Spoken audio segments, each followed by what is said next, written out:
այս հոդվածում արտահայտված տեսակետները պարտադիր չէ, որ արտացոլեն շահումյան կազմակերպության տեսակետները։ Թրամփի 5 անիրականացնելի պահանջները և Իրանի դեմ անխուսափելի երկրորդ հարվածը։ Այն ժամանակ, երբ ամերիկյան ռազմածովային ուժերը կենտրոնանում են Հնդկական օվկիանոսում, ուրբաթ օրը Մասկատում դիվանագետները սկսել են բանակցությունները, տարածաշրջանը կանգնած է անդունդի եզրին։ Նախագահ Թրամփը, ոգեշնչված Վենեսուելայում իր վերջին տպավորիչ հաջողությամբ, մտնում է Իրանի հետ այս խոսակցություններն այնպիսի պահանջներով, որոնք կարելի է բնութագրել որպես մաքսիմալիստական։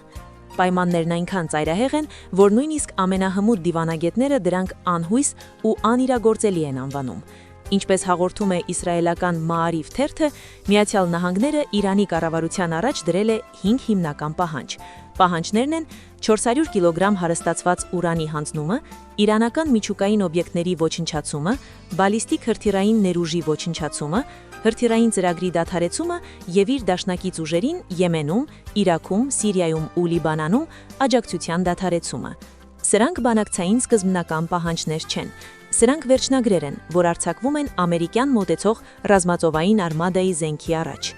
Ես կասեի, որ նա պետք է մեծ անհանգստություն ապրի, ասել է Թրամփը NBC News-ին, երբ հարցրել են Իրանի գերագույն ղեկավար Այաթոլլահ Ալի Խամենեիի մասին։ Թրամփի ազնվախոսությունն այն մարդու ազնվախոսությունն է, ով վստահ է արդյունքի մեջ։ Վենեսուելայի նախագահ Մադուրոին վերջերս հանձնման մղելուց հետո Թրամփը համոզված է, որ կարող է նույն ֆանտաստիկ ներկայացումը կրկնել իրանական կառավարության հետ։ Բայց Իրանը Վենեսուելան չէ։ Իրանը 45 տարի է պատրաստվել այս պահին և կարող է խափանել Թրամփի հավակնոտ ծրագիրը։ Փորձառու դիտորդները համոզված են, որ Իրանում գլխատումը կամ տապալումը հնարավոր չէ իրականացնել։ 12-օրյա պատերազմից հետո մենք փոխել ենք մեր ռազմական դոկտրինը պաշտպանականից անցնելով հարձակողականի, ընդունելով ասիմետրիկ պատերազմի ռազմավարությունը։ Այս շաբաթ հայտարարել է Իրանի զինված ուժերի շտաբի պետը, գեներալ-մայոր Աբդոլռախիմ Մուսավին, Իրանի հեղափոխական գվարդիայի կորպուսի հրթիռային օբյեկտ այցելության ժամանակ։ Մենք մտածում ենք միայն հաղթանակի մասին, մենք չենք վախենում թշնամու մակերևույթային ուժից։ Նման հակազդող դիրքորոշումը կարող է ցույց տալ, որ Իրանը պատրաստ է պայքարի։ Այս ռազմական դոկտրինի փոփոխությունը իրանական պատասխանն է անցյալ հունիսին ստացած խոշոր հարվածներին։ Ապրելով այն ժամանակը, երբ նախագահ Թրամփը հայտարարում էր, որ Իրանի միջուկային ծրագիրը ոչնչացված է, իրանցիները վերահաշվարկել են։ Այժմ նրանք ընդունում են մի ռազմական դոկտրին, որը ամբողջությամբ շեշտադրում է արագ և վճռական գործողությունները, արագ և վճռական և չհամապատասխանող ԱՄՆ-ի հաշվարկներին, ինչպես ասում է Մուսավին։ Նախագահ Թրամփի առաջադրած ամենահետաքրքիր պահանջը, որին Իրանը դժվարությամբ է հետևելու, Իրանի բալիստիկ հրթիռային ծրագրի ապամոնտաժումն է։ Ինչպես նշել է Chatham House-ի տնօրեն և գործադիր տնօրեն Բրոնվեն Մադոքսը, հրթիռները այն միակ վահանգն են, որը կանխում է նրա հակառակորդներից վարչակազմի տապալումը։ Առանց դրա Իրանը մերկ կլինի և կենթարկվի Իսրայելի ռազմաօդային ուժերի և ամերիկյան սթելթ բոմբարդիչների հարվածների, և ոչ մի իրանական կառավարություն չի կարող դա դիմանալ։ Իսրայելի վարչապետ Բենյամին Նետանյահուն դա գիտե և օգտագործում է դա ԱՄՆ-ի հետ բանակցելու համար։ Իրանը բազմիցս ապացուցել է, որ իր խոստումներին չի կարելի վստահել, հայտարարել է Նետանյահուն ԱՄՆ-ի հատուկ ներկայացուցիչ Ստիվ Վիթքոֆի հետ հանդիպման ժամանակ։ Թեհրանը բանակցությունները օգտագործում է ժամանակ շահելու և հարձակողական զենքերը թաքստուններ փոխանցելու համար, հայտարարել են իսրայելական պաշտոնյաները 14-րդ ալիքին։ Եկեք ճանաչենք ճշմարտությունը, հայտարարել է Իսրայելի էներգետիկայի նախարար Էլի Կոհենը 103.3 FM ռադիոյում։ Իրանի հետ դիվանագիտական համաձայնությունը արժեք չունի, բայց այս մոտեցումը Իսրայելում ավելի խորը անհանգստության մաս է, այն է, որ Թրամփը իսկապես կարող է կնքել գործարք, որքան էլ թույլ լինի, որ կապահովի իրանական վարչակազմի գոյությունը։ Տարածաշրջանային ասպեկտը նույնպես նոր անկայունության տար է ներմուծում հանգամարտության մեջ։ Հիզբալլահի գլխավոր քարտուղար Շեյխ Նաիմ Կասեմն էլ արդեն հայտարարել է, որ նրա կազմակերպությունը պոտենցիալ հանգամարտության ճեզոք չի մնա։ Մենք վճռական ենք պաշտպանելու մեզ, հայտարարել է նա հունվարի 26-ին տեհստատեսային ելույթում։ Հաջորդ պատերազմը մեր բոլորի պատերազմն է։ Ավելին, ինչպես նա բացահայտել է, միջազգային գործոնները հարցրել են Հիզբալլահին, թե արդյոք նա կպաշտպանի Իրանը ԱՄՆ-ի Իսրայելի հարձակման դեպքում, եւ Հիզբալլահը պատասխանել է. Հիզբալլահը ներգրավված է եւ թիրախ է անչափ պոտենցիալ ագրեսիվ գործողության մեջ։ Մենք ժամանակին կորոշենք, թե ինչպես գործել։